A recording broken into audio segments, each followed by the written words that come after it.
en nuestra conversación del pasado mes, analizamos la idea de la muerte desde un ángulo de vista más asequible a las oportunidades de esta nueva era. Habitualmente la muerte causa pavor.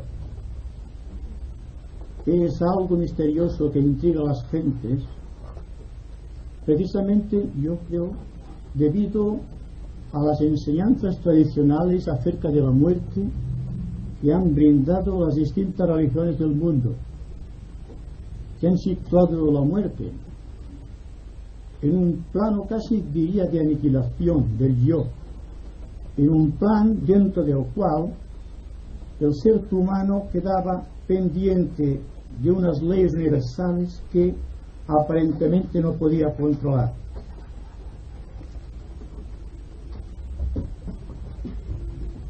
De acuerdo, no obstante, con la presión de los tiempos, hemos de considerar la muerte como un elemento vital del proceso de vivir o de la vida.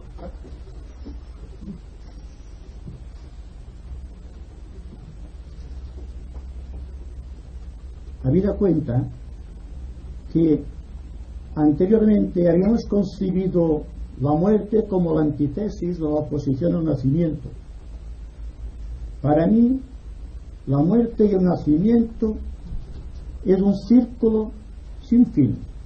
No sabes dónde empieza el nacimiento, no sabes dónde termina la muerte, o viceversa. Pero desde el ángulo de vista esotérico, la muerte y el nacimiento existen por doquier, son fenómenos principales de la vida. Es decir, que nacer es prepararse para morir y morir es prepararse para nacer. Así que todo problema queda circunscrito al gran axioma hermético: igual es arriba que abajo, igual es abajo que arriba, igual es el nacimiento que la muerte, igual es la muerte que el nacimiento.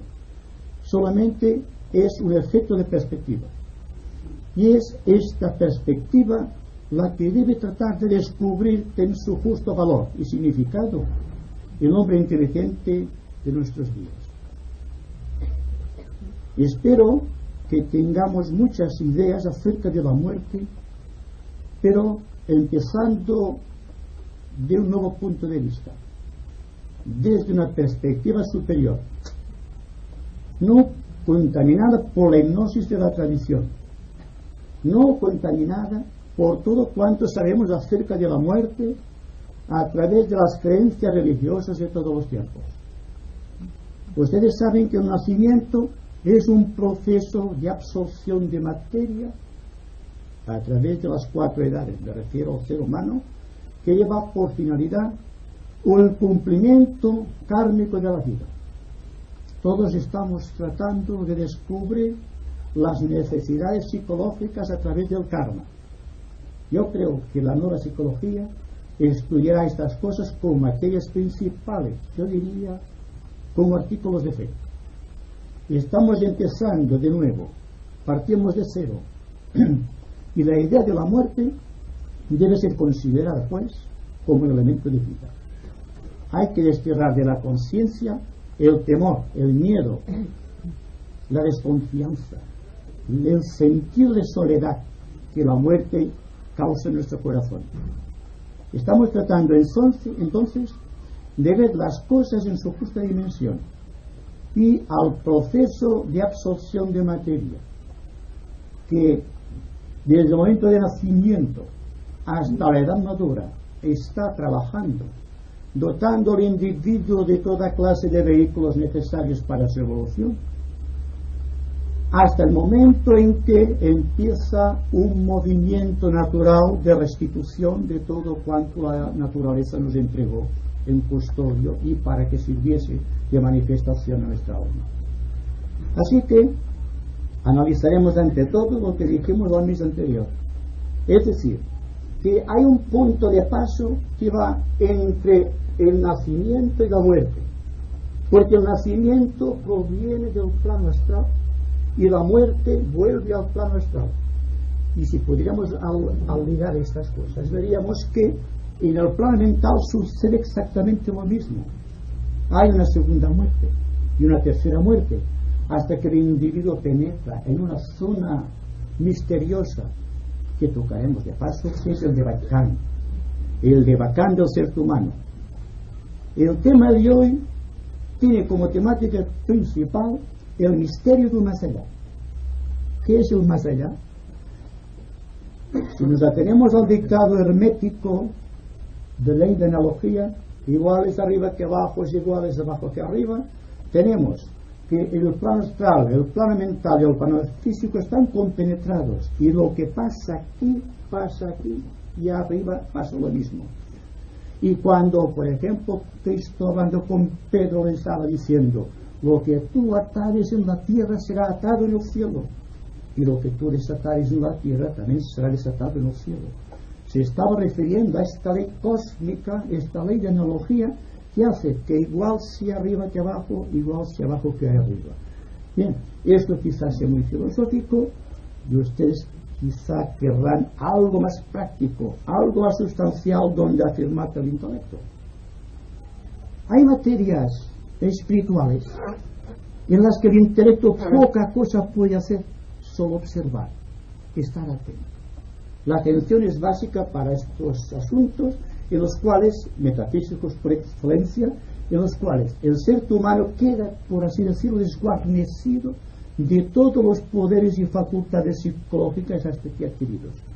Cuando el individuo, por ejemplo, en el proceso de restitución, que está en todos los planos, de dejarlo todo a la naturaleza, implica de dejar no solamente los elementos físicos o moleculares que constituyen su organismo, sino que tiene que dejar sus más queridas ilusiones, sus más acendrados afectos, sus más potentes estímulos del deseo. Y significa también que tendrá que dejar los pensamientos, porque es una materia inútil desde un punto de vista esotérico. El pensamiento ayuda a conquistar el plano mental inferior, pero a partir de aquí prácticamente no nos sirve. Cuando se desarrolla la intuición, prácticamente desaparece todo el contexto del pensamiento. El pensamiento queda reducido a cero. Y una mente reducida a cero, en este pensar negativo, se halla la más elevada forma de pensamiento. Y esto es lo que se consigue a fuerza de nacimientos y a fuerza de muertes. La rueda de samsara, la rueda del karma, a través de las 4 edades del individuo, la que va de la infancia a la adolescencia, de la adolescencia a la juventud, de la juventud a la edad madura, y de la edad madura a la vejez, y a partir de aquí a la muerte. Es un paso obligado en el cual se están desarrollando los capítulos principales de la vida del hombre. Y ahí que cuando una persona está en el trance de la agonía, cuando prácticamente está restituyendo a la naturaleza su cuerpo físico para que vuelva a la madre tierra, es cuando empieza el proceso de recopilación, el proceso más interesante desde el punto de vista esotérico, porque está creando los ductos de lo que será en la posterior encarnación. Conocemos de la conciencia solamente los elementos que conoce la ciencia psicológica. Conocemos la mente, conocemos en sus diversos significados las emociones, y tratamos de averiguar qué es lo que se puede hacer con todo ese contenido para liberarnos. La liberación es la meta suprema de la vida. Entonces, la liberación empieza por un conocimiento exacto de las reglas de la muerte. El arte de morir o la ciencia de morir debe tener para nosotros una importancia capital, desvaneciendo el temor y cogiendo la muerte como el principio de una nueva vida, más amplia, más profunda, más incluyente. Y ahí se ve el proceso. ¿Por qué se habla de un proceso de recopilación en el momento de la muerte, cuando el alma está embargada por todo cuanto fue, y lo que fue está reproduciéndose y conectándose con la memoria cósmica que está en nuestros 3 átomos? El átomo permanente físico que recoge todas las experiencias físicas del hombre a través del tiempo. Y el átomo permanente astral, que recoge todos los recuerdos de todo aquello que se sintió, de todos los deseos inconsumados, de todos los deseos que hubieran querido consumarse y que no lo fueron por falta de oportunidades. Todo esto está condensado aquí, esperanzas, deseos y temores. Y después el átomo permanente mental, todas las conquistas del conocimiento humano, todo cuanto el hombre adquirió a través del tiempo, está condensado en el átomo permanente mental. Pues bien, el proceso de recopilación, técnicamente descrito, es cuando el alma está memorizando. Son aquellos momentos en que deja el cuerpo, cuando está atravesando este punto fatídico, donde la nave de Caronte se acerca a él para llevarle a la dirección astral. Es cuando el hombre está en unos momentos de silencio que siempre son perturbados por las personas que rodean al moribundo. Ustedes se dan cuenta que cuando hay una persona que está muriéndose, todo el mundo está gimiendo, está allí gritando y haciendo mil cosas que no debería hacer, porque el alma está en aquellos momentos recordando, porque si no recordase, no podría llevarse el átomo permanente todo cuanto fue durante aquella existencia. Todo cuanto fue, lo conseguido, lo adquirido, deja su impronta en el átomo permanente. Y esto va subiendo después y se refugia en el ángel solar, en el yo superior, simbolizado esos 3 puntos. Y aquí quedan depositados hasta una nueva encarnación. El proceso es idéntico. Cuando el alma llena de recuerdos asciende hacia el yo superior, venciendo la inercia de los planos y pasando por sucesivas cribas o modificación de conciencia hasta el Devacán. El Devacán se ha presentado, como ustedes saben, como el cielo, como un lugar de delicias. Tiene su fundamento, porque todos los recuerdos quedan condensados, pero el alma en sí, cuando asciende, tiene que dejar en cada uno de los planos aquello que pertenece al plano. Hay 7 subplanos en cada uno de los planos de la naturaleza. El hombre, en su aspecto físico, ocupa el primer subplano. Tiene que ir ascendiendo mediante el proceso de recopilación todos estos subplanos hasta llegar al plano astral.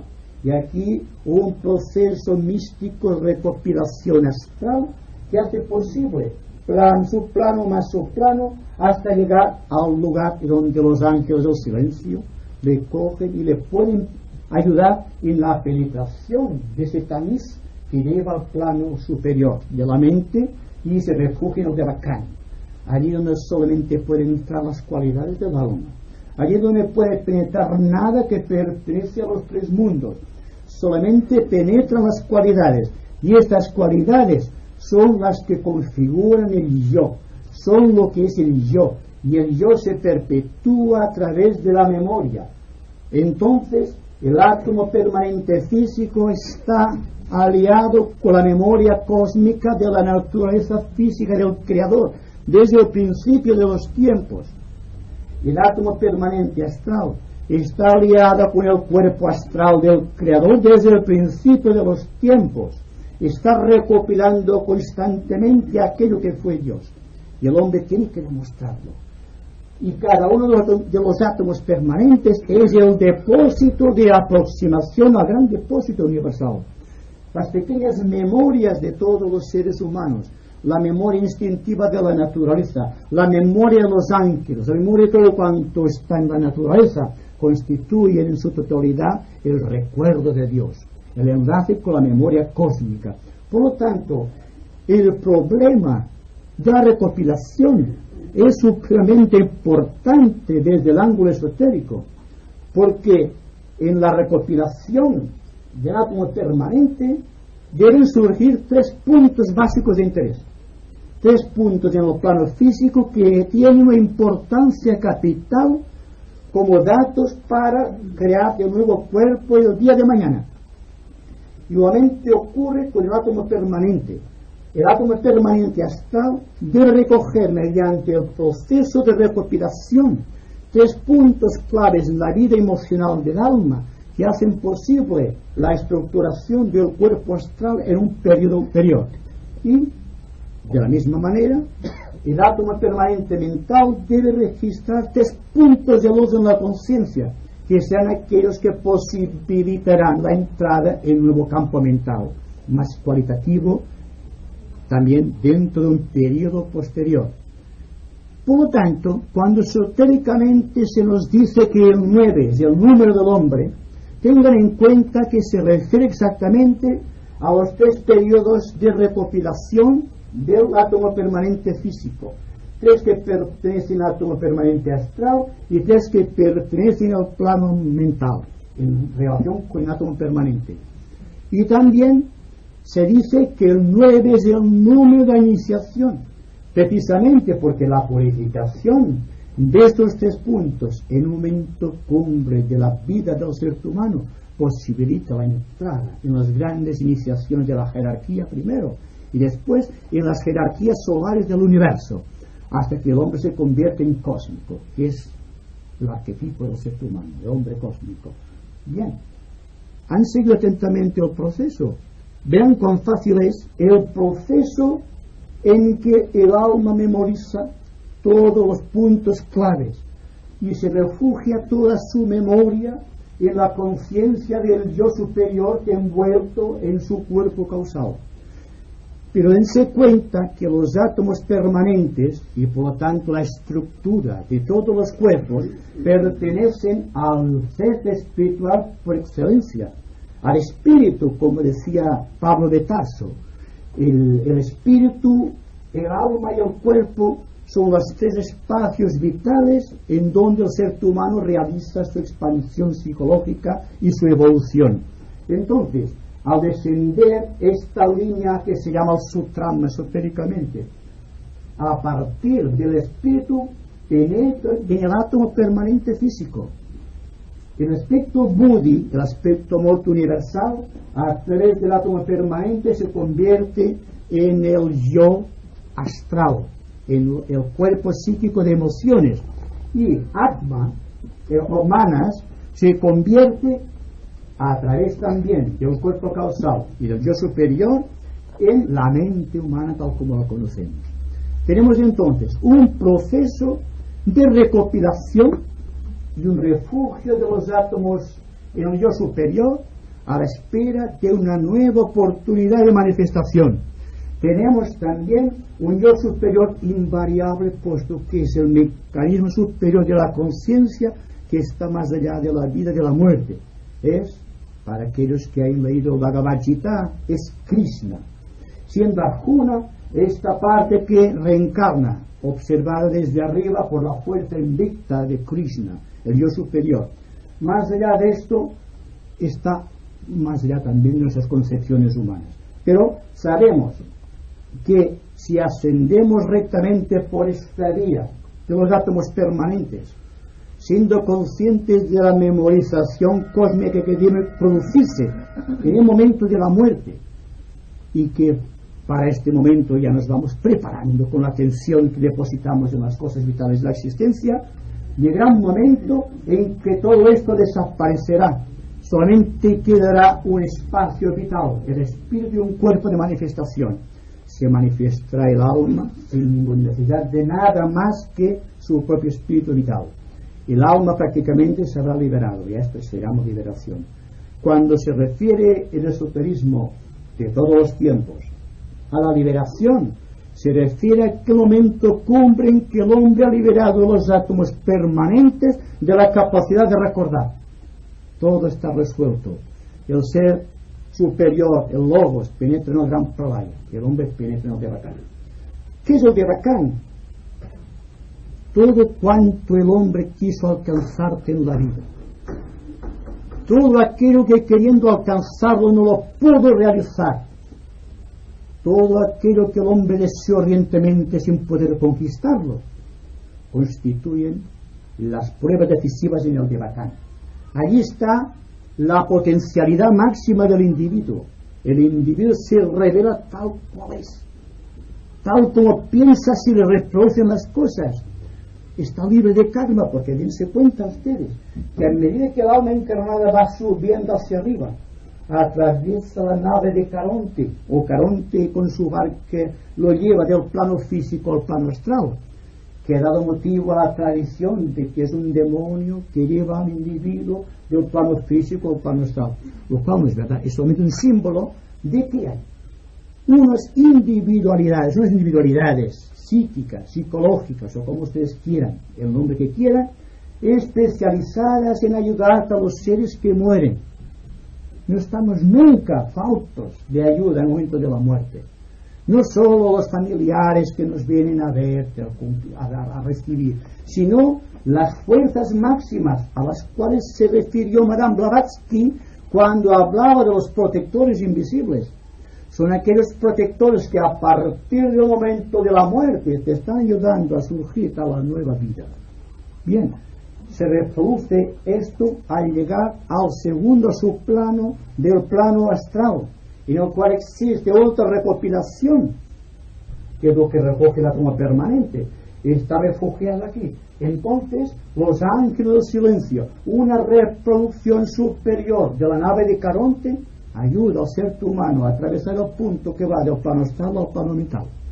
Y aquí empieza para el alma la gran aventura de la conciencia, porque por primera vez empieza a reconocerse como es, tal como es, y en contacto con el yo superior, si existe la suficiente elevación espiritual, o cuando menos con algunos de sus aspectos y atributos en cualquier tipo de alma, incluso el alma de un salvaje, sin ningún afán peyorativo.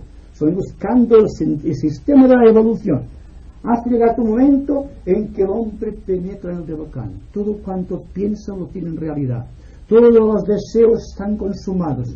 Y como que han entrado solamente cualidades en el devacán, solamente cualidades revela el alma. Que es lo que realmente quiso en un mundo espiritual reconocido para poder conquistarlo. Bien, cuando llegamos al yo superior, cuando hemos ya recopilado toda la experiencia en el devacán, llega el momento en que el deseo es consumado, los pensamientos desaparecen y el alma entra en el trance, digamos, de un sopor profundo, en un sueño profundo que es la antesala de un nuevo nacimiento. ¿Cuánto dura el devacán? Depende de lo que la persona haya vivido en un cuerpo físico. Cuanto más extensa es este círculo, más tiempo está en el devacán. Cuanto más se ha vivido, más deseos ha tenido el individuo, más tiene que consumar, más tiene que aprender. Las personas que prácticamente viven poco, tienen poco de devacán, no porque el devacán sea algo que se les sea negado, sino porque no tienen mucho que consumar en el devacán. Simplemente están cierto tiempo en el plano astral y después reencarnan cíclicamente. Y la reencarnación, que es a donde vamos, pasarán por aquí. Una vez del plano mental, del devacán, vienen los ángeles silencio y en un proceso distinto, no contrario, distinto, cogen el alma y la vuelven a colocar en la rueda esta de nacimiento y muerte que lleva la manifestación. Vuelve a penetrar en este plano y hace así y vuelve a nacer. Y entonces, ¿qué es lo que pasa? Primero que todo, el alma, el gran pescador, lanza el anzuelo, lanza un átomo permanente al plano físico. Y mediante un mantra específico del alma, este átomo empieza a vibrar. Y al vibrar, atrae por condensación del éter todos aquellos elementos moleculares del plano físico que le sirven para crear un cuerpo de manifestación. Y el hombre va creando progresivamente su cuerpo. Ustedes saben el misterio que está en el átomo permanente, porque es precisamente el átomo permanente el que vence la gran lucha, la lucha titánica de los gérmenes masculinos para penetrar en el óvulo femenino. Uno es el que debe vencer. El que vence es el que lleva el átomo permanente. Los ángeles han depositado el átomo permanente en aquel que tiene que vencer, el más capacitado. Aquel vence y se produce el misterio de la concepción. A partir de aquí, la concepción, como que místicamente a través del sutrama, el espíritu está dando vida al cuerpo, aquel átomo empieza a latir. Desde latir, el sístoles y el diástoles del corazón del Sol empieza a agitar todos los éteres y están creando alrededor del átomo permanente todo el cuerpo molecular preciso para crear el organismo kármico que precisa aquel alma. Lo mismo ocurre con el átomo permanente astral. Lo mismo ocurre con el átomo permanente mental.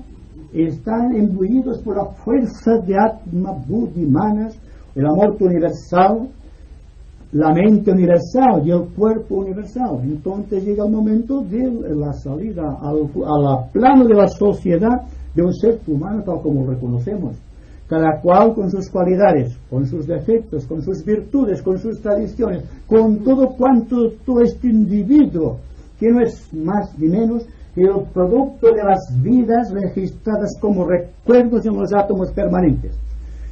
Y al llegar aquí, todo el proceso que podamos explicar son relaciones que tienen que ver con la manifestación monádica, con la manifestación espiritual y con la manifestación física. Lo que decía Pablo de Tarso, el hombre es un compuesto de espíritu, alma y cuerpo. Podemos decir, es un compuesto de espíritu, de individualidad y personalidad. Es lo mismo, pero en todo caso, todos cuantos estamos aquí, ahí está la gracia, hemos vivido, hemos nacido y hemos muerto muchísimas veces. Por lo tanto, hay que recordar, hay que empezar a memorizar para cuando estemos en este momento crucial en el cual la mente tiene que rememorar todo su contenido para crear el campo de expresión de su conciencia posterior, debe empezar a activarlo ahora. De ahí que Platón a sus discípulos les enseñaba el arte de la recopilación. Tienes que recordar todo cuanto hagas cada día. No lo hacía por un simple recreo de la mente, sino que lo hacía precisamente porque el individuo, recordando los actos que hace cada día, le es más fácil en el momento de la recopilación final darse cuenta exacta de su situación. En realidad está preparando la recopilación del fenómeno del recuerdo después de la muerte, lo que llamamos fenómeno post-mortem. A pasar de aquí, el individuo se siente desalentado, no sabe qué camino tomar. Y dense cuenta que desde el momento en que el alma deja el cuerpo, entra en un campo de situaciones completamente distinta a todo cuanto conoce, y que por lo tanto hay un desacierto, hay un desconcierto total, por cuanto piensa está como que no tiene el peso del cuerpo, viaja a una velocidad de vértigo, va de un lado a otro y no se cuenta. De ahí que hay que ayudar a los difuntos, los que llamamos difuntos, que están viviendo más intensamente con nosotros. Hay que estar atentos a su problema, porque es una problemática, porque se encuentran como los astronautas. Tienen que empezar a caminar. ¿Ustedes han visto lo aparatoso que es ver un hombre en la luna, que no sabe cómo moverse? Pues mucho más difícil es el campo astral, por cuanto un pensamiento te lleva donde piensas, un pensamiento y otro te lleva donde está él. Si no tienes un control, ¿qué pasará entonces? Hay que buscar estos puntos de interés, porque si no es práctico lo que decimos, no tiene importancia capital. Y para mí el esoterismo es la ciencia más práctica que existe, porque encuentra una explicación correcta a todas las cosas. Si la mente hurga en lo desconocido, si no tiene temor a lo desconocido, se llama al misterio y quiere revelar los secretos de los misterios que existen en el corazón de cada cosa y de cada ser viviente. Bien, me parece que la idea, tal como la quería desarrollar, en síntesis es esta. Prefiero que sean ustedes los que, con sus preguntas, permitan ampliar este comentario.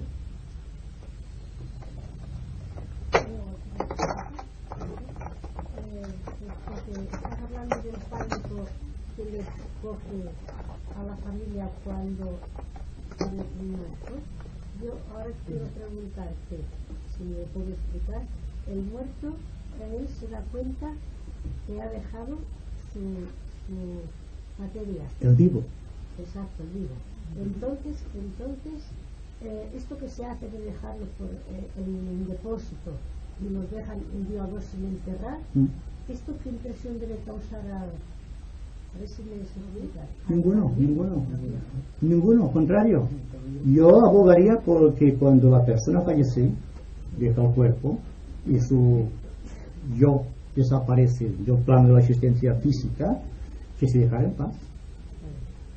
¿Por qué? Por lo que digo, porque está sujeto a un proceso, no está pendiente de su cuerpo, está pendiente de recopilar, porque es una ley de la naturaleza. ¿Cómo si no tendría para el día de mañana la potencialidad de todo cuanto constituye su experiencia, si no fuese mediante la recopilación? La recopilación es esotéricamente el punto clave de la vida. Y todos deberíamos recopilar, todos deberíamos morir un poquito cada día, pero conscientemente, es decir, en el proceso de restitución, restituyendo algo constantemente a la vida.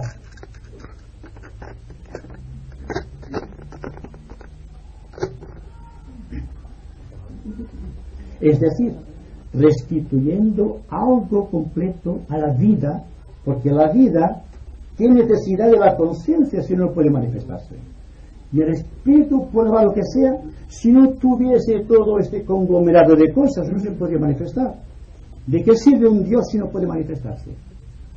O, dicho de otra manera, si tenemos la felicidad y no somos conscientes de ella, ¿para qué queremos la felicidad? ¿Se dan cuenta? El misterio de la felicidad es la manifestación. Es como si Dios se contemplase en un espejo. Es como si nosotros nos contemplásemos, y aquí lo hacemos en un espejo. Damos cuenta de quién somos. ¿Qué pasaría si no hubiese un espejo? No sabemos quién somos, ¿verdad? ¿Qué pasa cuando escuchamos nuestra voz por magnetófono? Parece que sea una persona distinta, porque no conocemos la parte oculta de nuestra vida. Otra persona nos conoce mejor en cierto punto en ese aspecto que nosotros mismos. Pero en el proceso de recopilación, la persona se va autorreconociendo.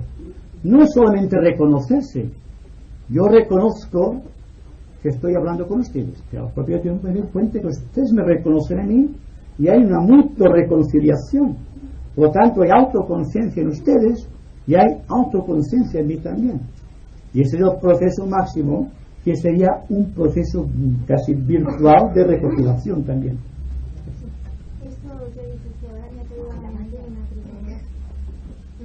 Usted dice que cada día se recopila más, ¿verdad? Entonces, ¿es posible que una persona, si llega cada día a recopilar, asimilar todas las experiencias, frustraciones, etcétera, cuando llega el momento de la muerte, ya no tiene necesidad casi de pasar ni todo el astral, ni todo el mental, y usted directamente? No, tiene que pasar porque pero rápido, no se puede llegar, ¿no? Porque es un proceso rápido. Pero rápido, ¿no? Advierto de una singularidad sobre esto de la recopilación. La persona cuando recopila se está adhiriendo a aquello. Y lo que se recomienda esotéricamente es que la persona contemple el proceso aparte de sí misma. Cuando vemos una película, caemos en el error de identificarnos como personajes. Y no gozamos íntegramente porque nos identificamos. Cuando hay dolor, nos identificamos con el dolor. No podemos curar a nadie estando identificados con el dolor. Pues bien, pasa lo mismo cuando el pensamiento, la mente entrenada, nos lleva a considerar los actos que hemos hecho durante la vigilia. Hay que mirar de la distancia, como si perteneciesen a otra persona, porque si no estamos identificados. Una persona a quien le aconsejé esto mismo, me dijo en cierta cuestión que no lo podía hacer porque un día había mordido un perro. Y cuando en el proceso de recopilación había estado pensando en el perro, había sentido el mordisco del perro en su mano, entonces estaba identificada, no estaba observando, estaba identificando, que no es lo mismo. Por lo tanto, la recopilación la puede todo el mundo utilizar ahora mismo, pero teniendo en cuenta que es muy difícil. Aparentemente es fácil. Es difícil porque nos adherimos, nos identificamos, vivimos aquello. Y no se trata de observarlo. Y aquí tenemos el fenómeno recuerdo. ¿Se han preguntado ustedes alguna vez, como muchas veces me lo he preguntado yo, dónde está el asiento de los recuerdos? ¿Por qué el individuo puede recordar un hecho? Ahí lo tienen ustedes. Si no estuviese registrado en una parte remota del ser, no pudimos recordar. No podemos perpetuar nuestra conciencia psicológica a través del tiempo. Seríamos algo, no alguien. ¿Se dan cuenta? Pues bien, el fenómeno de autoconciencia es esto: que nos demos cuenta de nosotros mismos y al propio tiempo seamos conscientes de los demás, lo cual no ocurre. O bien, somos conscientes de nosotros mismos por un tremendo egoísmo hacia los demás, o bien somos conscientes de los demás prescindiendo de nosotros mismos, lo cual es adaptación. Una adaptación ciega, porque nos atrevimos, nos identificamos, y automáticamente, cuando el individuo se identifica, automáticamente, digo, deja de pensar, deja de ser. El yo ha prácticamente desaparecido. Y hay que mantenerte el yo por todos los medios posibles. Porque el yo es la garantía de la liberación. Si no estamos atentos al yo, con todas sus reacciones psicológicas, con todas sus ilusiones, sus esperanzas, incluso sus temores, pero siendo siempre nosotros, siendo activos en este pensamiento autoconsciente, llegará un momento que sin darnos cuenta estamos recopilando, estamos recordando constantemente. No habrá necesidad de arrepentirnos, porque el arrepentimiento, ¿de qué sirve? Es la acción. Una vez un acto se ha hecho en bien o en mal, ya está hecho. Como decía otro día, no podemos dejar la palabra a merced del viento. Hay que ser conscientes de todos y cada uno de los actos, el pensar, el sentir, el actuar, la palabra hablada y escrita. Una vez se ha vertido, allí queda para siempre. ¿Verdad? Se trata de esto simplemente. Bueno, yo paso una pregunta que la Gloria quiere que te la hagas. ¿Sí? En fin, se trata que si cuando viene una vida como consecuencia de algo anterior, cuando deja este cuerpo y luego recopila todo el pasado de esta época, de esta existencia, no llega ningún momento en el que pueda recordar, o hay algún motivo para que pueda recordar la síntesis de las otras vidas anteriores. Puede, pero resulta que cuando la naturaleza pone un velo, por algo será, ¿verdad? Hay muchas personas que por alguna práctica ignota o maravillosa de yoga pueden recordar el pasado. Me pregunto de qué le sirve. Si la persona está atenta al presente, está recordando el pasado. Lo que no estamos nunca recordando. Estamos siempre viviendo al amparo de la tradición. Igual. Cuando llega la persona a estar libre de esto, tiene una memoria cósmica. Mientras tenga necesidad de los átomos permanentes, cuando tenga virtualmente necesidad de manifestación, tendrá que recordar constantemente, porque el recuerdo es la base de la nueva vida, es la base del renacimiento, es la base de la encarnación, es la base del karma. Y yo creo que existe un karma colectivo entre nosotros, que nos unifica aquí mes tras mes. Por lo tanto, hay algo en nosotros que viene del pasado quizá y que nos junta en este momento del tiempo. ¿Quién ha creado esa circunstancia? La similaritud de recuerdos, la similitud de circunstancias, la identidad de principios, la comprensión de ciertas leyes y el propósito de realizarlas. Esto es exactamente lo que ocurre. Es un fenómeno colectivo de conciencia. Estamos aquí por una situación definida. Y esa situación definida está marcada precisamente por estas leyes. No hay edad para esto. Se trata de comprensión. Cuando comprendemos exactamente y virtualmente este proceso, empieza para nosotros el proceso de la liberación. No antes. ¿Es posible reencarnar en varios cuerpos físicos? Si es posible, en el sentido del yo soy yo se pierde la noción de individualidad o se pierde la noción de colectividad. Y si no es posible, entonces, ¿por qué nace más gente que muere? Bueno, aparentemente nace más gente que muere, pero es que resulta que aquí, cuando vamos al plano astral, hablamos de un mundo ignorado. Está en una cuarta dimensión, por así decirlo. ¿Y qué conocemos de la cuarta dimensión? Solamente sistemas analíticos. Pero conocemos realmente lo que vive en el plano astral o lo que está viviendo en el plano etérico. No podemos calcular el número si entra más o entra menos. Hay una compensación vital que desconocemos, pero existe un equilibrio en la naturaleza.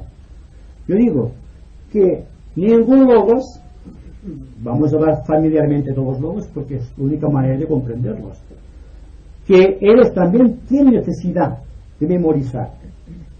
Esta memorización, si la situáramos en un plano psicológico humano, quizás fuésemos nosotros. Cada uno de los recuerdos del hombre forma parte de la memoria cósmica, entonces somos parte de la memoria de Dios. Y cada uno de nosotros lleva una parte de su memoria. Una memoria que está en el plano físico, más o menos, otra está en el plano astral y otra en el plano mental, sin contar que otros planos que desconocemos y que por tanto los mencionamos. Existe el plano búdico, el plano ágnico, el monádico y el ádico. ¿Pero para qué? Si nuestro campo de batalla, el Kurukshetra, por así decirlo, está aquí. Y si no sabemos lo que hay aquí, ¿cómo vamos a ir al plano ágnico o al plano búdico? ¿Y cómo podemos hablar, por ejemplo, del estado de Samadhi? ¿O cómo podemos hablar de la paz universal? Estamos teorizando constantemente. Vamos a empezar con el principio. Lo interesante es que nos demos cuenta que los señores del karma, a los cuales aludimos en la conversación anterior, están relacionados con las edades del hombre. Si la edad es muy rápida, solamente actúa un señor del karma, en el caso de los niños que mueren jóvenes. Por todo esto, es una cosa que está establecida según leyes y principios de la naturaleza cósmica, más allá del concepto intelectual, más allá del análisis de la mente, más allá de las emociones humanas. Por lo tanto, todo cuanto sea el plano astral, si desconocemos totalmente el plano físico, ¿qué conocemos del plano físico? Lo sólido, lo líquido y lo gaseoso. ¿Y qué pasa al llegar al etérico? ¿Qué sabemos del plano etérico? ¿Qué son estos? Sólido, líquido, gaseoso, etérico, superetérico, subatómico y atómico. ¿Qué conocemos del plano atómico? Su plano atómico no conocemos prácticamente nada. Es la materia radiante mediante el cual se crean las auras etéricas de los señores que están viviendo más allá de la vida humana. Los iniciados, los maestros de compasión y de sabiduría, incluido el Señor del mundo, que no puede manifestarse más que con materia desde su plano. Y bien, a través de la evolución, a medida que se desgasta nuestra memoria, a través del tiempo se desgasta la memoria, llega un momento en que el átomo permanente físico está blanco, puro, rutilante. Ha descargado sus 7 espirillas, es decir, sus 7 sentidos capitales. Automáticamente se refugia en el átomo permanente astral, en el cual, por este mismo proceso, llega una purificación total y el plano mental. Y entonces, cuando esto ha desaparecido, ¿para qué tiene que vivir esto? Si no hay necesidad de recuerdos, es la memoria cósmica en un individuo o la conciencia cósmica, como ustedes quieran. Entonces, lo que hay que hacer solamente nuestro trabajo es tratar, primero que todo, recopilar íntegramente todos nuestros recuerdos. Es decir, siendo íntegros en el pensar, en el sentir, en el actuar. Dense cuenta de algo. Porque es interesante la atención en los actos. Porque cuando el observador y la cosa observada son la misma cosa, ha desaparecido el recuerdo. No hay karma, ¿verdad? Solamente existe karma en el recuerdo. Cuando ustedes están en un estado de placidez, en paz consigo mismos, verán cómo no tienen pensamiento, están viviendo como en otra vida. Entonces no crean sentido y memorización.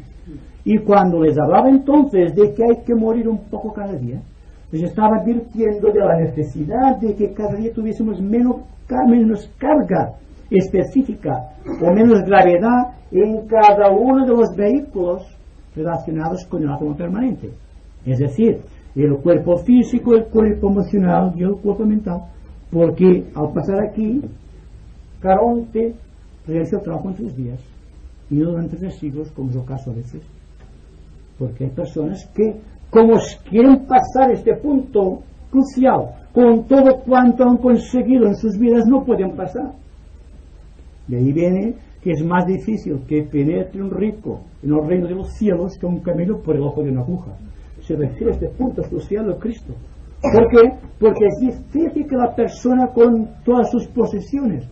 ¿Y qué es una posesión? No simplemente una cuenta en el banco, no es tener un coche, sino tener una casa. Es la multiplicidad de pensamientos, la multiplicidad de deseos, el sentido competitivo de valores psicológicos que rigen nuestro.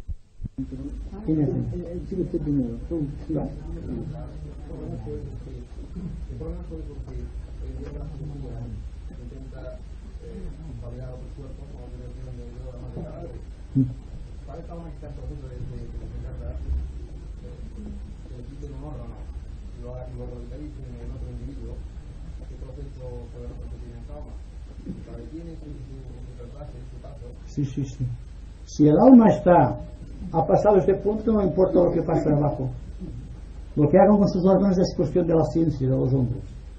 Pero hay un problema aquí, que los órganos de este individuo están capacitados para cierto tipo de vibraciones psicológicas, que no se adaptarán al complejo psicológico de la persona que le trasplanta un cierto órgano. No puede existir una identificación de ciertos órganos a ciertas personas si no hay una identidad espiritual, una identidad astral y una identidad física. Dense cuenta del problema. Bien, ustedes solamente con el tiempo se verá que no basta que la persona esté sana para transportar un órgano a otro cuerpo, sino que será necesario un campo de afinidades o un campo magnético muy parecido al de la persona fallecida. De no ser así, habrá un fracaso constante. Y esto es una de las cosas de la ciencia. La ciencia, en vez de transportar órganos de un sitio a otro, sería mejor que viese el alcance de la verdadera medicina, que tratase de curar de una manera normal, corriente. Y hablábamos de la curación de enfermedades en nuestra conversación anterior.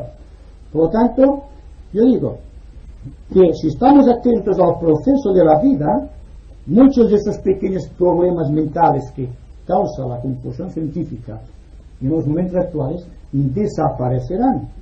Será claramente una situación, ya sea psicológica o médica, o ya sea psíquica o psicológica. Llegará un momento en que la persona se dará cuenta realmente de que aquello no le conviene, no le compete, y cuál será la orientación del verdadero camino. Hay que enseñar a los niños estas cosas, en vez de enseñarles el complicado mundo de la historia que cada cual escribe a su manera. ¿Sí se dan cuenta?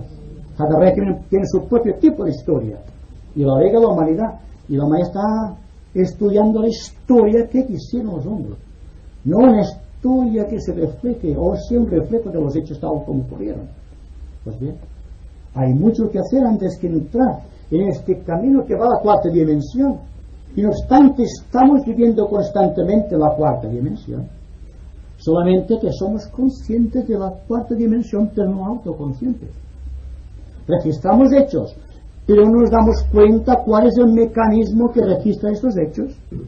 Nuestra mente no está capacitada todavía para entrar en este campo suntuoso de posibilidades en cada uno de los subplanos del plano astral, para que se pongan en contacto directo con los ángeles del silencio antes de llegar a este punto fatídico, a esta gran criba del alma, ese tamiz que separa un plano de otro y que impide que las personas por jerarquía no les corresponde pasar un plano, no pueden pasar.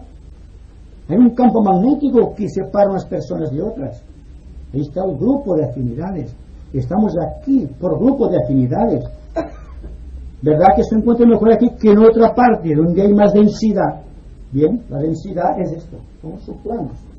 Estamos aquí seguramente en alguno de esos subplanos astrales y buscamos ya el plano superior de la mente. Hay que aprovechar este momento, pues. Marrón.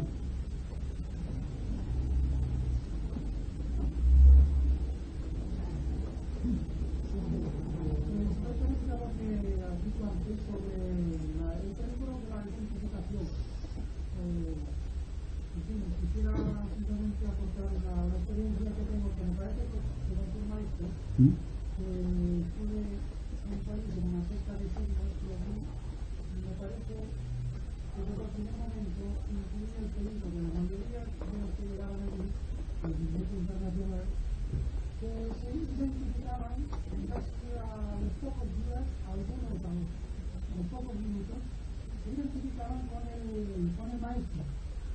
Y yo como soy quizás un poco cartesiano o crítico, me parece que lo vi, y entonces después de las sesiones más cálidas, este hombre era muy bueno, como niño tenía un don de impactar a la gente muy grande. Y entonces, para sustraerse un poco al equilibrio de identificación que veía en una mente después de las historias un poco más cuentas, pues me iba a salir a estar con la gente para intentar que traigan este equilibrio. No sé si esto corresponde exactamente esto a lo que empezó antes sobre el equilibrio de identificación, porque conozco muchas estas en las cuales me digo a los jóvenes que tenemos peligro esa tendencia de identificarse con el grupo y entonces ya son seres más o menos famosos que no piensan que tienen un poco el tema para los servicios incluso primarístico del grupo. Entonces responde a lo que decíamos.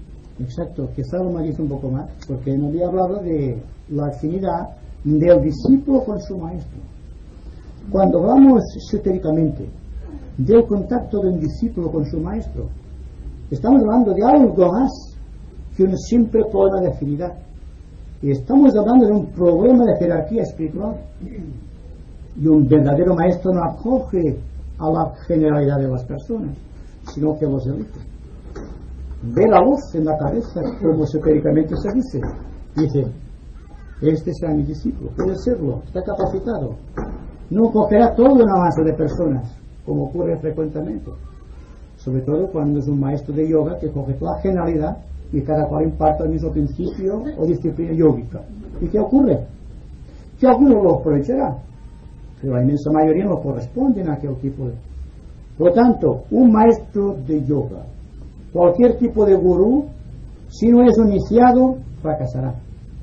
Y tiene una gran responsabilidad por las leyes de la naturaleza, porque está alterando el mecanismo de los átomos permanentes, está introduciendo recuerdos que no le corresponden, y la necesidad de que conozcamos el temperamento psicológico, que conozcamos el tipo de rayo, que conozcamos el temperamento a través de las glándulas endocrinas de la persona, que conozcamos toda su vivencia interior y exterior. ¿Y quién sino el maestro iniciado puede hacer estas cosas? ¿Bien? No, es que mi pregunta ahora está un poco desfasada de las últimas cosas, pero es que hablamos de la densidad de poblaciones, por ejemplo, que suponemos que la naturaleza tiene su equilibrio y que tenemos que pensar en que no nacen más que mueren, porque hay miles y miles de kilómetros cuadrados que no hay ni una persona. Además son las capitales, son las que se llenan. Y luego, que hace solamente 35 años escasos, o ya no tantos, se han muerto más de 40 millones de personas. En esta última guerra, y las que van muriendo entre cataclismos y terremotos. No, solamente una cosa. Cuando el ser humano esté un poco más civilizado, en líneas generales más íntegro, seguramente que no tendrán que morir tantos, pero es que nacerán solo los hijos deseados. Y entonces habrá el equilibrio también en la naturaleza. Porque ahora mueren muchos, pero nacen muchos.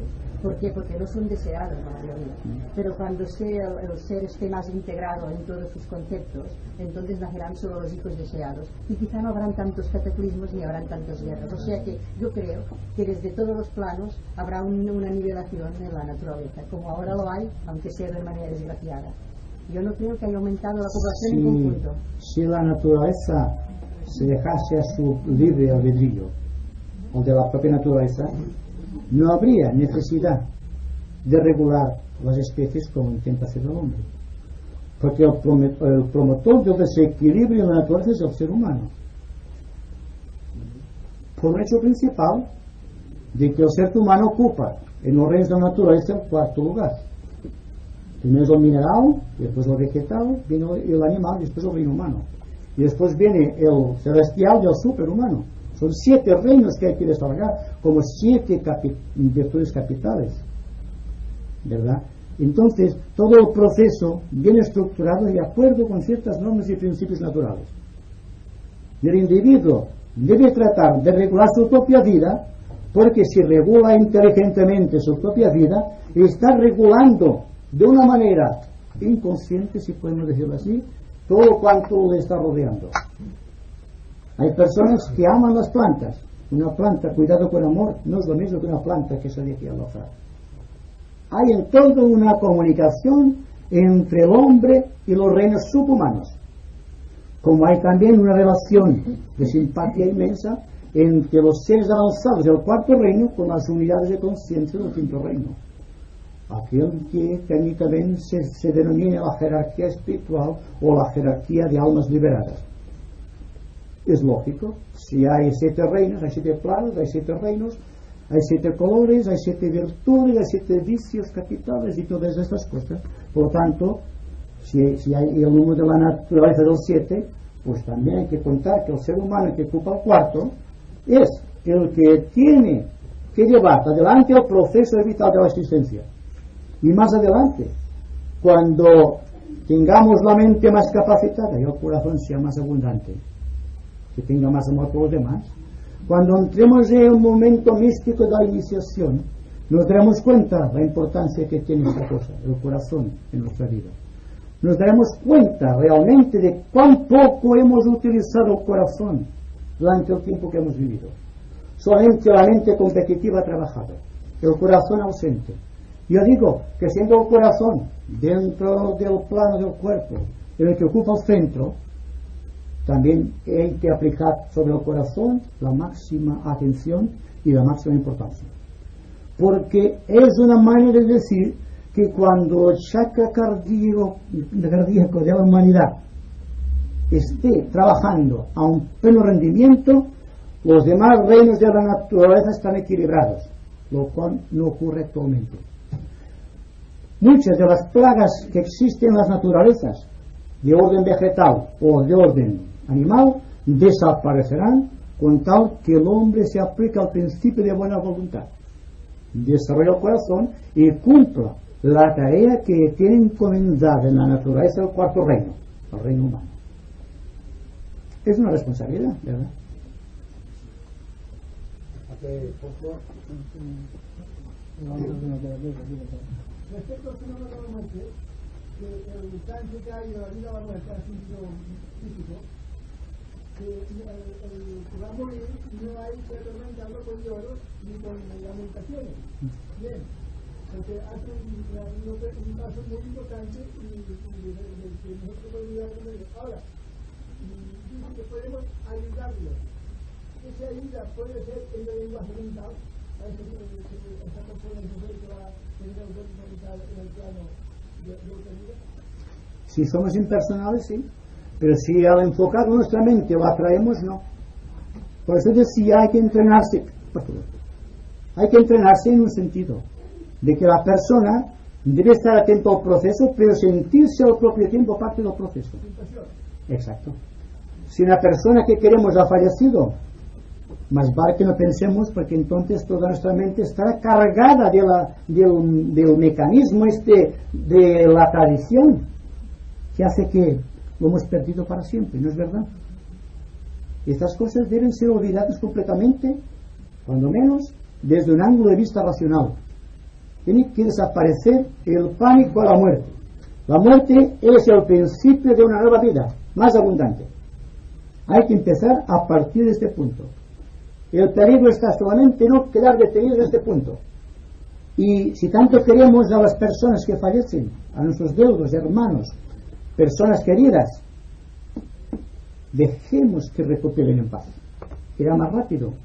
Se creará aquel campo magnético que solamente dura 3 días, el cual que sé cuando Cristo descendió a los infiernos 3 días, estuvo contra los muertos, se refiere precisamente en este momento crucial que hay aquí de 3 días, que el hombre puede eternizar en su loca manía de querer penetrar aquí en este punto, esta hoja de la aguja, con todo cuanto ha adquirido a través del tiempo, con todas sus posesiones. Y cuántos fantasmas no corren por aquí, que son aquellos que no pueden penetrar, porque están atados a todo cuanto dejaron aquí. Y como nosotros contribuimos a este malestar, estamos cargando el ambiente de aquello que técnica y esotéricamente llamamos cascarones. Y el mundo está lleno de cascarones. Y una de las facultades que tienen aquellos que trabajan con Caronte, el símbolo del demonio, que es un ángel, es destruir los cascarones. Y es el trabajo de los esoteristas en nuestra era, destruir los cascarones, no crear cascarones. Naturalmente no voy a decir nada peyorativo contra toda clase de mediunidad o contra todas las personas que están practicando la mediunidad, pero sí les advierto del peligro de que están reteniendo aquí por la invocación a personas que pueden estar ya en el plano astral y en el de Bacán inclusive, y mantienen por el amor que dicen. No es más que una sensibilidad tonta, no hay sensibilidad ni sentimiento. Están atrayendo a su poder reactivo por el egoísmo personal la liberación de una persona, lo cual es atentar contra las leyes de la naturaleza. Paco. Antes se ha mencionado el libre albedrío. Entonces yo pregunto, ¿el libre albedrío es relativo o es absoluto? Basándome pues en intereses, pues me he puesto a meditar y he llegado a considerar pues que existe, que ¿no? El libre albedrío me está obedeciendo a una influencia de leyes cósmicas, o sea que en realidad este libre albedrío para mí no existe. Pregunto a ver qué es lo que puede ser.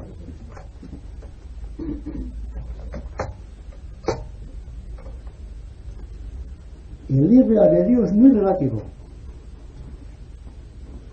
La persona solamente tiene libre albedrío cuando está aquí dentro, cuando está en la encarnación.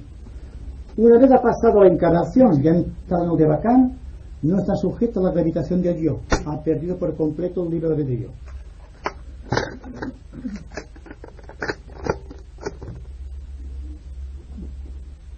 Ha perdido por completo el libre albedrío. ¿Qué es lo que ocurre entonces? Precisamente porque el átomo permanente físico está puro y limpio, no tiene sedimentos de recuerdos. El átomo permanente astral, asimismo, está equilibrado armoniosamente, flexible, no contiene ningún deseo. Y el átomo permanente mental ha dejado de registrar imágenes y pensamientos. ¿Dónde está el libre albedrío? Cuando no existe recuerdo, ¿dónde está el libre albedrío? Ha desaparecido prácticamente, ¿verdad? Solamente existe recuerdo cuando hay libre albedrío. Cuando el hombre está sujeto a la ley cósmica, ha dejado prácticamente de pensar en sí como entidad separada. Entonces la propia realidad del ser superior cologoico. ¿Y para qué quiere entonces el libre albedrío si está bajo la influencia de la voluntad de Dios? ¿Se dan cuenta del proceso? Pues bien, el proceso de recordar, si se hace técnicamente, siguiendo un impulso realmente espiritual y esotérico, no debe dejar ninguna huella en la mente, salvo mientras la persona tiene algo que saldar con la naturaleza y se ve obligado a reencarnar cíclicamente, se ve obligado a recordar, porque el recuerdo es la conciencia. No podemos concebir una conciencia sin una perpetuación de recuerdos a través del tiempo. Entonces, hay una identidad de principios entre el recuerdo, la conciencia y el yo y el libre albedrío. Y cuando el libre albedrío, el yo, el recuerdo y la expresión han desaparecido, ¿para qué se quiere el libre albedrío? Estamos en la voluntad suprema. Somos realmente entonces. No hay ninguna separación entre el espíritu y nosotros en el plano físico. Es lo mismo. Ha desaparecido el intermediario, han desaparecido los átomos permanentes, ha desaparecido el recuerdo personal. Pero al propio tiempo estamos navegando por los grandes océanos incalculables, insondables, indescriptibles de la memoria cósmica de Dios mismo. Somos el recuerdo de Dios, que es lo que hacen los maestros, son la expresión de la divinidad, son el recuerdo constante de la divinidad que está expresando la divinidad. Y el proceso empieza aquí y ahora. Llegamos siempre a esta gran verdad. Aquí y ahora. Un aquí y ahora que se perpetúa constantemente en cada uno de los pensamientos y actitudes. Es la gloria de la liberación. El día que nos demos cuenta de que realmente el yo liberado está en nosotros y que el deseo de perpetuación, el deseo de ser algo en el tiempo, el deseo de crecer espiritualmente es una gañaza del yo inferior para perpetuarse en el tiempo, entonces sobrevendrá por ley el misterio de la iniciación, o si ustedes quieren, de la liberación. El hombre será más allá de la mente, pensará más allá de la mente, sentirá más allá del corazón, vivirá más allá del mundo de las palabras, es ficticio. Y si habla, siempre su palabra será sabia, será un exponente crítico de lo que es la ley. No, yo no quería decir gran cosa, no sé quién habla ahora. Perdón. Esta es una frase muy densa que a veces la recuerdo, en caso que no nadie en el planeta o algo así, hasta que el chakra cardíaco no funciona, el chakra de rendimiento. Entonces, esto me parece que está incidiendo en uno de los problemas, por lo menos a mí, en mi instalación católica anteriormente, creo que a mucha gente, a mí, yo conozco concretamente a amigos míos que les atormenta esa cuestión de tipo histórico, que es que el logo solar, cuando vino aquí, el chakra cardíaco, el sistema, por lo menos provisionalmente parece ser que fracasó. Entonces, porque la institución que él dejó no... El fracaso de los hombres. Un Dios no puede fracasar. Es decir, que estamos de acuerdo en las leyes que rigen la vida en todas sus dimensionalidades. Y para el mismo logo se está rigiendo el mismo proceso. El hombre está siguiendo un proceso universal, pero el logo solar, al cual se refiere, está siguiendo un problema cósmico. No es el mismo caso, porque según se nos dice esotéricamente, nuestro logo solar es solamente el cuerpo físico, dense cuenta, de una entidad cósmica que se manifiesta a través de 7 sistemas solares. Por lo tanto, estamos hablando de un plano físico, y aún dentro del plano físico cósmico, que es nuestro sistema solar, existe el estado de Samadhi, existe la iniciación, existe la purificación, existe el sistema de redención angélica, existe una serie de pormenores que nos hablan de la grandeza de este cuerpo físico cósmico. No hay un fracaso. Se puede hablar de un fracaso jerárquico, ¿sí? Por ejemplo, que Cristo se dice que fracasó porque vino y lo crucificaron. ¿Es realmente sí? ¿Fracasó Cristo o fracasó la humanidad que no lo admitió? El proceso está aquí. Él venía con el propósito definido de establecer en la tierra los principios del chakra cardíaco, del amor, siendo una expresión directa del logo solar, que es el segundo rayo, el rayo de amor y de sabiduría. Entonces predicó al mundo, estuvo trabajando, pues usted lo sabe bien, con los esenios, estuvo preparando todo su mensaje, y cuando el gran ser, el enviado celeste, Cristo, descendió a través del misterio del Jordán, entonces se produce aquello que llamamos realmente la solución del problema temporal de Cristo, porque alguien le ofreció su vehículo temporal para que lo manifestara. Entonces Jesús y Cristo se unificaron, Jesús preparando el tabernáculo y Cristo llevando el verbo, se unificaron, y durante 3 años se dio un mensaje. El mensaje de Cristo durante 3 años no fue un fracaso de Cristo, fue la humanidad que no aceptó aquel mensaje de amor, y por eso fue crucificado. Y ahí que la garantía del éxito de parte de la jerarquía viene por los discípulos mundiales. No fracasó el Cristo como dato, digamos, esotérico, como dato cósmico. Fracasó el cúmulo de iniciados que rodeaban a Cristo. Ellos fracasaron. Y ahí que hay que ver a todos aquellos que sientan dentro de sí arder la llama del discipulado, que procuren no fracasar en tiempo y espacio, para que no fracase Cristo. Porque Cristo es la representación humana, no olviden ustedes. Cuando el paso de la vida a la muerte es de súbito, o sea, es por accidente, todo este proceso, ¿cómo se sigue? ¿Es el mismo? Es muy rápido. Muy rápido, pero el mismo. La misma. Lo que la persona, cuando se siente en necesidad, sea un accidente, ustedes no saben con qué rapidez registran los átomos permanentes toda la vida filmada de la persona. Queda registrado. Lo que pasa es que queda un cierto tiempo porque ha sido algo que no es natural. Por lo tanto, hay un proceso de descompresión de toda la actividad psíquica que rodea al alma que ha perecido por causa de un accidente. Entonces, siendo el mismo el proceso, hay ciertas variantes. No podemos hablar de karma a la persona que se suicida. Un suicida pasará mucho tiempo aquí, porque tiene que saldar una ley con la naturaleza y tendrá que volver a empezar. Por lo tanto, hay que matizar siempre. Estoy hablando de una cosa que es universal, que es para todos.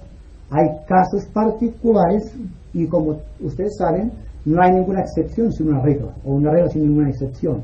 Hay siempre algo que contradice aquello que es general para todos, o que aparentemente es distinto. El proceso de una persona que muere en accidente es que puede continuar mucho tiempo aquí sintiendo las influencias astrales y manifestándose a través del cuerpo etérico sin poder pasar a otro lado. Está haciendo tic-tac, tic-tac, tic-tac, pero no acaba de pasar, porque ha contradecido las leyes. Aquí hablamos de ir de acuerdo con las leyes de la naturaleza. La persona que las contradice por algo, o para alguien, tendrá que pasar mucho tiempo aquí. Cuando se al cabo de unas horas de las nacidas, ¿cuál es el proceso?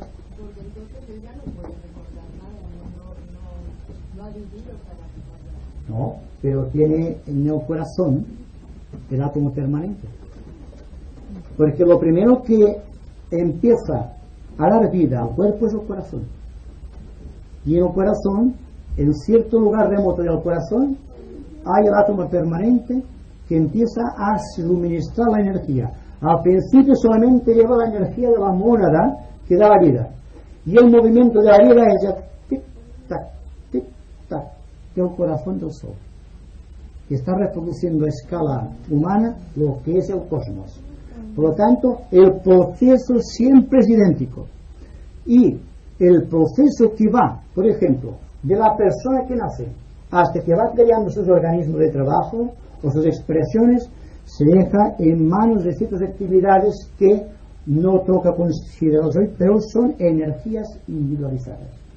Técnicamente puede describirse como devas, pero hablaremos en otra ocasión de esto, porque es muy largo, porque es algo que es muy complejo, pero todo está dentro de la ley. Importancia del asunto de la muerte considerado esotéricamente es solamente una: que no vivimos realmente integrados. Al no vivir íntegramente la vida, tenemos temor a la muerte. La persona que ama mucho la vida no tiene temor a la muerte, no tiene tiempo de pensar en la muerte. La persona que tiene un peso en el corazón por algo, tendrá temor a la muerte. Pues bien, recordar constantemente lo que acabamos de decir acerca de los átomos permanentes es el principio de una nueva vida. Estamos empezando a ser de nuevo, pero con toda la experiencia y un razonamiento claro y profundo de los hechos. Y estamos tratando de hacer perfectamente y conscientemente aquello que la naturaleza realiza de acuerdo con la ley. Y cuando existe el proceso de la iniciación, cuando existe esta aceleración de la actividad que lleva a la vida espiritual, es porque hay un sistema en nuestro planeta que permite que la persona que de veras quiere integrarse en valores absolutos pueda realizarlo. Y a esto lo llamamos el camino iniciático. Y a partir de aquí existe el contacto de los aspirantes, los discípulos, los maestros, los iniciados superiores y los grandes logos. Es la misma escalera, la eterna escalera de Jacob.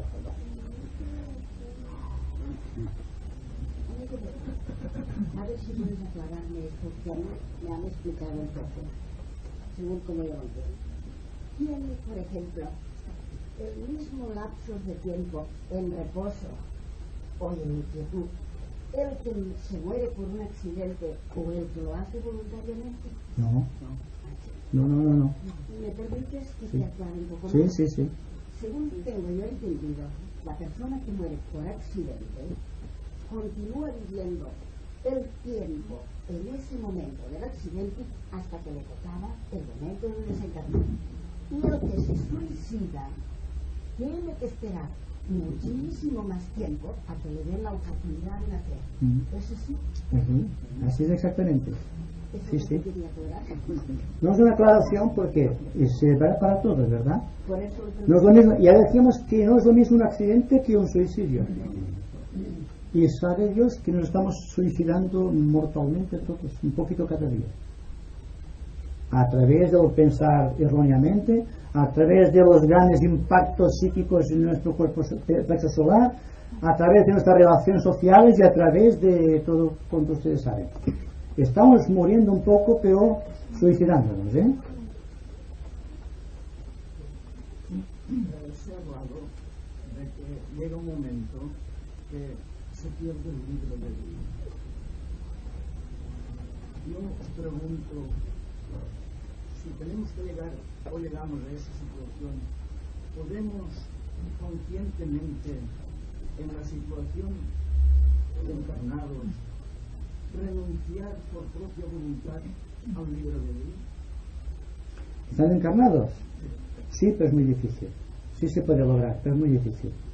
Solamente está en manos de los verdaderos discípulos, que depositan toda su fe en un maestro. Entonces dejan que el maestro obre por ellos. No es que el maestro quiera que dejen su voluntad, sino que es un requisito para liberarse del libre albedrío el que la persona muera un poco cada día.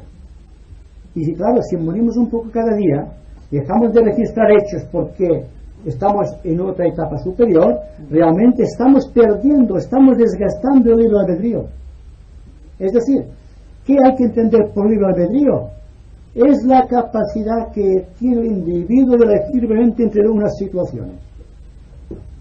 Pero no está sujeto al error en su elección. Ahora bien, ¿qué pasará si el hombre renuncia voluntariamente, si es posible, a su libre albedrío? Entonces hay una ley que hace que su trama penetre rápidamente o de manera instantánea en la mente de la persona que renuncia a esto que tanto mundo quiere, que es el libre albedrío, y lo deje completamente en blanco. Es como las palabras proféticas o las palabras místicas de hágase, Señor, tu voluntad. Naturalmente no vivimos en este plan, sino que decimos, voy a hacer mi voluntad, y si queda un poco de voluntad para Dios, lo dejaremos un poquito también, para que esté contento, ¿eh? No quiere persona que tiene velas a todos los santos, porque si uno fracasa, que tenga el otro. No se trata de esto. Se trata simplemente que la persona integralmente puede renunciar. Renunciar a algo que realmente le compete directamente. Estamos hablando en un terreno social. Y decimos, es que si yo pierdo el libre albedrío me sentí automáticamente desarmado. Y es como aquellas personas que sin pistola no pueden ir por la calle. Se sienten, pues falta algo. ¿Se dan cuenta? El libre albedrío viene a ser la pistola, del yo. Cuando deja la pistola en su funda, en su casa, entonces va por la vida más desahogadamente, no tiene miedo. Solamente tiene miedo la persona que tiene libre albedrío. Y ahí está, un toque de atención. Cuando sentimos miedo, no sabemos por qué sentimos miedo. Y estamos armados con una pistola. Y esa pistola es el yo. Este yo inferior que debe desaparecer un día. Soy yo, es entusiasmado esto, ¿eh? Es un arma, es verdad, es un arma. A ver, un momento. No, es igual. Igual. No tengo nada. Nada más quería decir que si el miedo no es el guardián del umbral, también. Sí, tanto. Cuando el candidato a la iniciación se sitúa ante el umbral, siempre lo he dicho y lo repetiré siempre, hay dos entidades. Una es el guardián del umbral, el otro es el ángel de la presencia. Uno encarna el mal y el otro encarna el bien. Entonces, ¿qué pasa? Si tenemos libre albedrío nos podemos equivocar. Y diremos, este más majo, porque sabéis que el demonio se viste de galas también. Y no sabemos quién es el ángel del guardián, no sabemos quién es el ángel de la presencia. Entonces, para presentarse y hacerte una buena elección ante el umbral, ante la gran puerta, habrá que perder lentamente el libre albedrío. Cuando estemos delante de la puerta iniciática, diremos, fuera tú, y no nos equivocaremos, porque lo que hace equivocar a toda persona es el libre albedrío. Esto me gusta o esto no me gusta. Está siempre en el campo, digamos, de la polaridad. Cuando está cansado de aquí, voy al otro lado, o va saltando como la ardilla, de un árbol al otro, y así va la vida. No, yo quería decir que sí, para la integridad del ser en esta nueva era, que parece que tendría que haber una técnica para enseñarnos ya también a la muerte, a liberarnos un poco cada día, ¿verdad? ¿No es casi esto precisamente el desapego? Sí. Ya un principio general, en todos sentidos, el desapego. Exacto, sí. El desapego es básico. Por eso. Tense cuenta que cuando hablamos del yo, hablamos de apego siempre. Es que el yo sin apego no puede subsistir. Cuando no hay apego, el yo, ¿dónde está el yo? Fíjense bien, y ustedes pueden experimentar en ustedes mismos. Cuando están absortos en algo que les embarga la atención, ¿dónde está el yo? Ha desaparecido el yo. No están eligiendo, están escuchando, están oyendo, están viviendo, pero no están matizando. Esta es una situación que hay que analizar críticamente. Hay que vivir este momento sin matizarlo. ¿Es posible esto? Es posible que escuchemos con toda atención y al propio tiempo no nos escuchemos a nosotros mismos, que creamos una resistencia al interlocutor. Hay que tratar de hacerlo, ¿verdad? Es muy difícil.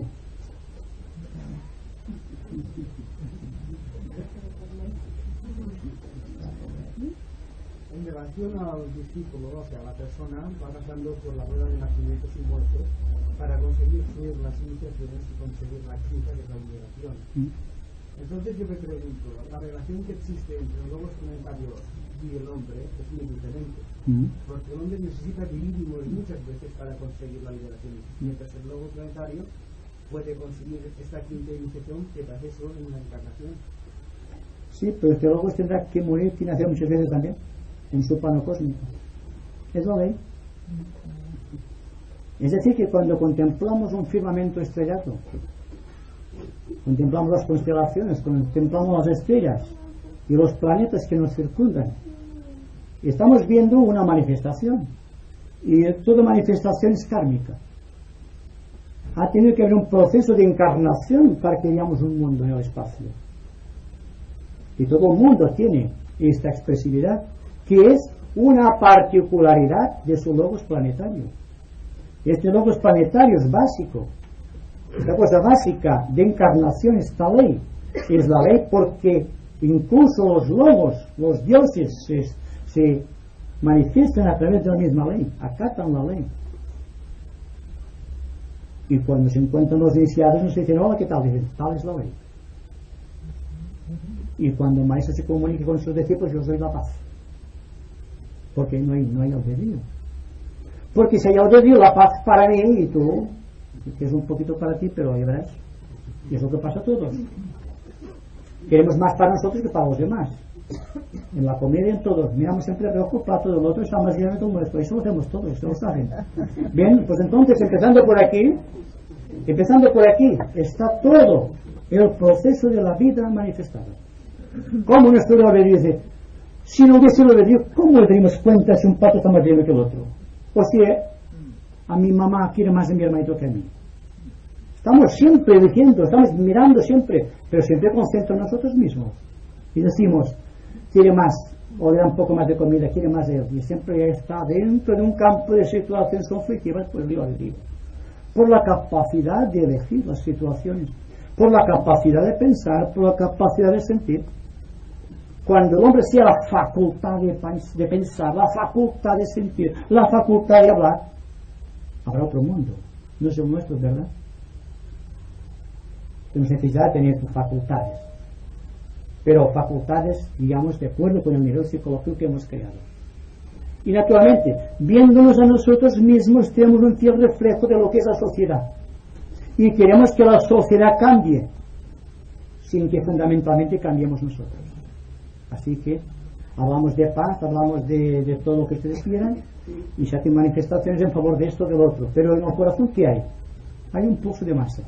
Dense cuenta.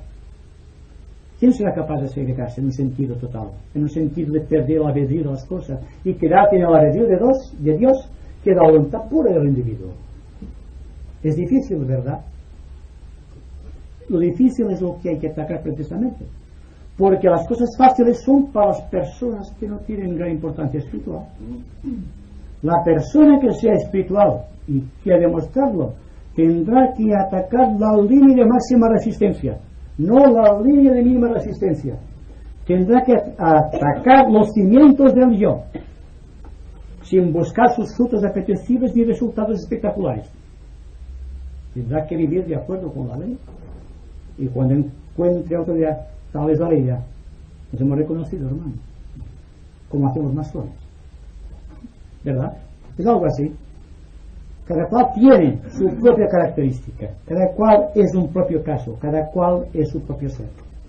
Pero a menos que se libere la persona de su afán competitivo y el afán de los valores circunstanciales, o de la ética de las costumbres, o del amparo de la tradición, o estas cosas que nos han enseñado ciertas escuelas esotéricas, no tenemos un paso por nosotros mismos.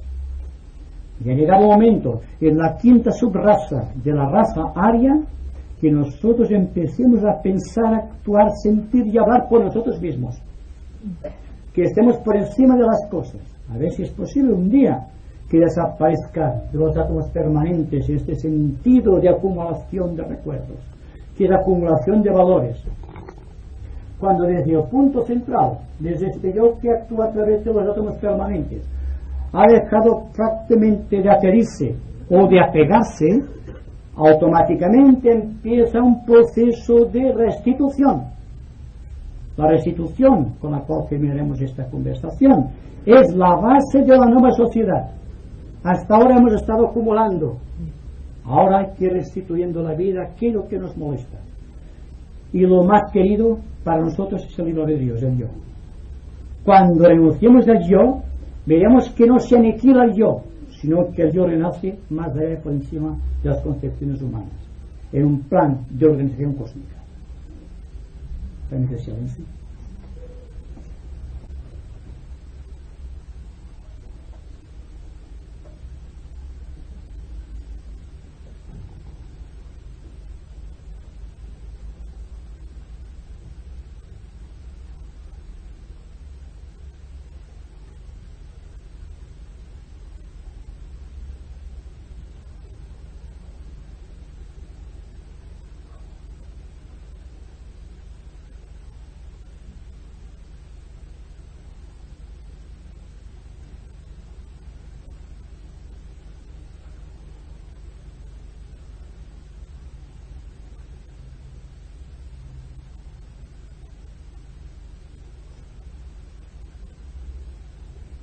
Muchas gracias.